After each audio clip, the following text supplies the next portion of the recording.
ఈ పెట్రోల్ బంక్లో అంటే ఆసిఫాబాద్లో ఎన్ని అయితే ఫ్యూయల్ బంక్స్ ఉన్నాయో అవన్నిట్లో షార్టేజ్, మొత్తం ఫ్యూయల్ మొత్తం షార్టేజ్.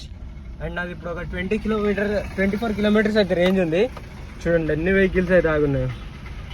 అమ్మో, మొత్తం ఇక్కడ నుంచి అక్కడ వరకు పెద్ద లైన్. నాట్ ఓన్లీ ఈ బంక్, ఇప్పటి వరకు 3 to 4 బంక్స్ అయితే నేను వెళ్ళొచ్చిన, అన్నిటిది సేమ్ పరిస్థితి. అసలు ఏమవుతుందో ఏమో అర్థం అవ్వట్లేదు. అసలుకి ఫ్యూయల్ ప్రైజెస్ పెరిగిపోతున్నాయని అన్నారు, బట్ ఏమవుతుందో తెలియదు. Let's see what happens. నాకు తెలిసి నాకు ఇక్కడ ఒక 15 to 20 మినిట్స్ అయితే పడుతుంది ఇక్కడ వెయిట్ చేయడానికి. ఇంకో బంక్లో అయితే చాలా అంటే చాలా, ఒక 1/2 కిలోమీటర్ అంత పెద్ద లైన్ అయితే ఉంది అక్కడ.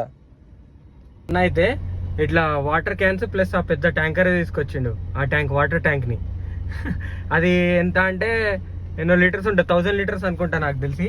అంత పెద్దది పట్టుకొని వచ్చేసిండు పెట్రోల్. మొత్తం పెట్రోల్ తీసుకెళ్తాడట. అడిగింది అయితే ఇంతకుముందే.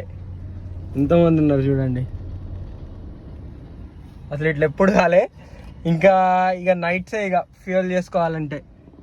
నాకు తెలిసి వాళ్ళు అయిపోతుంది మొత్తం పెట్రోల్ ఇక్కడ వెహికల్ అంటే బంక్లో ఉన్న ట్యాంకర్ మొత్తం అయిపోతుంది. ఇంతగా ఇక్కడ పక్కనే ఇంకో బంక్ ఉంది, అక్కడైతే ఒక్కొక్కటి పెద్ద పెద్ద వాటర్ ట్యాంకర్లే పట్టుకొని వచ్చేసారు. అట్లున్నది ఇక సిచ్యువేషన్. ఇప్పుడైతే నేను ఫ్యూయల్ కొట్టియా, ఇక నైట్ వచ్చేస్తా.